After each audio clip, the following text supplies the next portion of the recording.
Father, in heaven.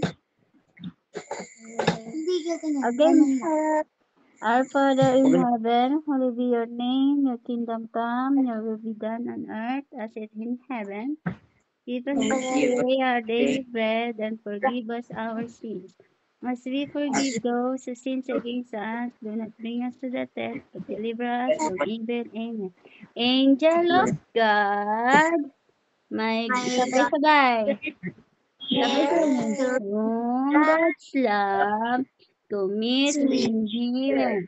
Every day, be at my side, to light and guard, to rule and guide. Amen. Very good. Okay. Okay. Watch na tayo. Watch na tayo. wait, please. I'm on a rush. Magsabi na lang ako ng Bible verse and we can say our prayers tapos mamaya na lang po yung ano because Okay, sige. Go ahead. Go ahead, Andrew. Okay, thank you. Wait lang. I'm going to find the Bible verse. Is that okay for you? Yes, of course. Yes, sure. Okay. Wait lang.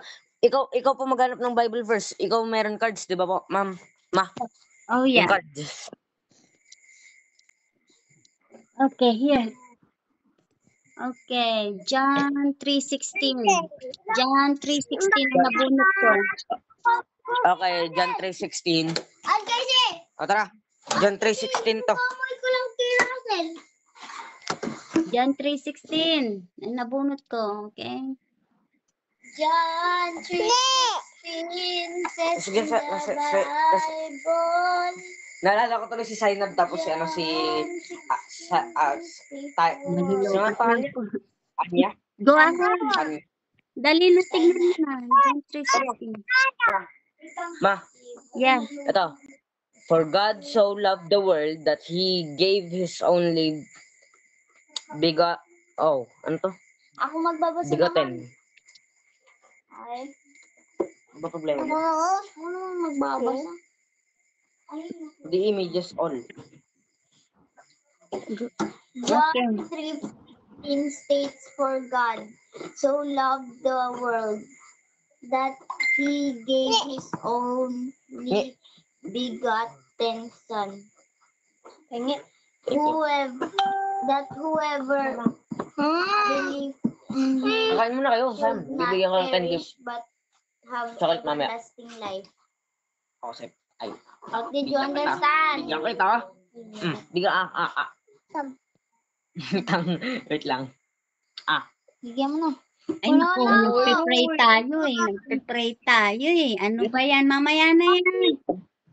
Oh, explain na, explain. God so loved the world that He gave His only begotten Son, that whoever believes in Him should not perish but have everlasting love. Life. Anyway, ito yung detail sa verse na to. For God so loved the world. Ibig sabihin nun, this emphasizes God's profound, boundless love for humanity. Okay.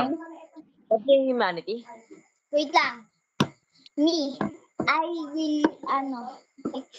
I understand that. What I understand is, sa sobrang mahal daw tayo ng Diyos. Yes. Gaya niya yung tanging anak niyang lalaki. Yeah. Para sa mga naniniwala sa Diyos Ama, ay mabibigyan ng hindi sakit or kahit ano, but everlasting love or magpakailang buhay. Very good. Very good, Ate Casey. Very good.